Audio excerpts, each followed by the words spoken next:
کیا واقعی پاکستان ایک ایسے موڑ پر کھڑا ہے جہاں اس کا نقشہ، اس کا نظام اور اس کے شہریوں کی بنیادی حقوق سب کچھ بدلنے والے ہیں؟ ذرا تصور کریں ایک ایسی اناؤنسمنٹ جس کے بعد نہ صرف صوبوں کی تعداد بدل جائے بلکہ آپ کے ووٹ دینے کا حق بھی بدل جائے۔ میں فارم 47 اور 45 کی بات نہیں کر رہا ہوں، وہ تو خیر پرانا قصہ ہے۔ تعلیم کا نظام بھی بدل جائے اور غریب طبقے کو ملنے والی مالی مدد بھی خطرے میں پڑ جائے۔ تو سوال یہ ہے، کیا یہ سب حقیقت بننے جا رہا ہے یا صرف ایک ایسا بیانیہ ہے جو عوام کے ذہنوں میں خوف اور بے یقینی پیدا کر رہا ہے؟ آج کل مختلف حلقوں میں 28ویں آئینی ترمیم کے بارے میں بہت ساری باتیں گردش کر رہی ہیں۔ کہا یہ جا رہا ہے اس ترمیم کے ذریعے پاکستان کو یا تو 12 صوبوں میں تقسیم کیا جا سکتا ہے یا پھر 38 صوبوں میں بانٹ دیا جائے گا۔ یہ ایک بہت بڑی تبدیلی ہوگی کیونکہ اس سے نہ صرف انتظامی ڈھانچہ بدل جائے گا بلکہ طاقت کی تقسیم، وسائل کی تقسیم اور صوبوں کی خود مختاری بھی متاثر ہوگی۔ اگر واقعی ایسے ہوتا ہے تو ہر علاقے کی اپنی الگ شناخت اور مسائل کے مطابق حکمرانی ممکن ہو سکتی ہے، لیکن اس کے ساتھ ساتھ یہ خدشہ بھی موجود ہے کہ زیادہ صوبے بنانے سے انتظامی پیچیدگیاں اور اخراجات بھی تو بڑھ سکتے ہیں نا۔ اور اس کے ساتھ ساتھ ایک اور بہت بڑی اس بات سامنے آ رہی ہے کہ تعلیم کا شعبہ صوبوں سے لے کر وفاق کے حوالے کیا جا سکتا ہے، اور اس فیصلے کے پیچھے یہ دلیل بھی دی جا رہی ہے کہ پورے ملک میں یکساں سلیبس اور بہتر معیار تعلیم کو یقینی بنایا جا سکے۔ اگر یہ قدم اٹھایا جاتا ہے تو یقیناً اس سے تعلیم میں برابری آ سکتی ہے، لیکن سوال یہ بھی پیدا ہوتا ہے کیا وفاق اتنے بڑے پیمانے پر اس نظام کو ایفیکٹولی چلا پائے گا؟ ایک اور اہم پہلو جس پر ڈیبیٹ ہو رہی ہے وہ ہے بے نظیر انکم سپورٹ پروگرام۔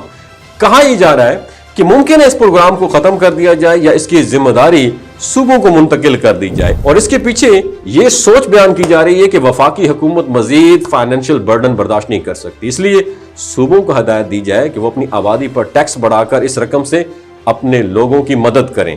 اگر ایسا ہوتا ہے تو اس کا براہ راست امپیکٹ لاکھوں غریب خاندانوں پر پڑ سکتا ہے جو اس پروگرام پر ڈیپینڈنٹ ہے، اور شاید سب سے چونکا دینے والی بات یہ ہے کہ ووٹ دینے کی عمر بڑھانے کی تجویز بھی زیر غور ہے۔ اس وقت پاکستان میں 18 سال کا ہر شہری ووٹ دینے کا حق رکھتا ہے، لیکن یہ کہا جا رہا ہے کہ اس عمر کو بڑھا کر 25 سال کیا جا سکتا ہے۔ لیکن اگر ایسا ہوا تو کروڑوں نوجوان جو اس بنیادی جمہوری حق سے محروم ہو جائیں گے، جو کہ کسی بھی جمہوری سسٹم کے لیے ایک بہت بڑا کوسچن مارک ہوگا۔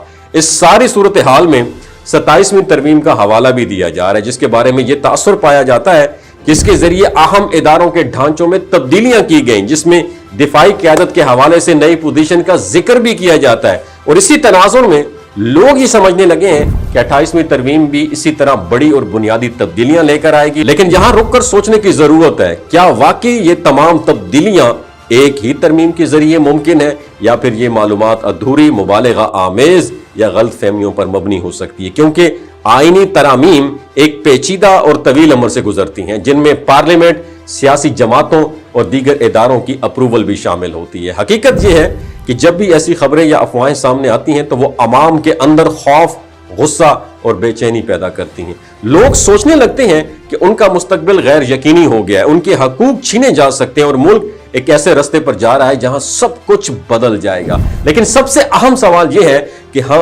کہ ہم ایسے حالات میں ہمیں کیا کرنا چاہیے؟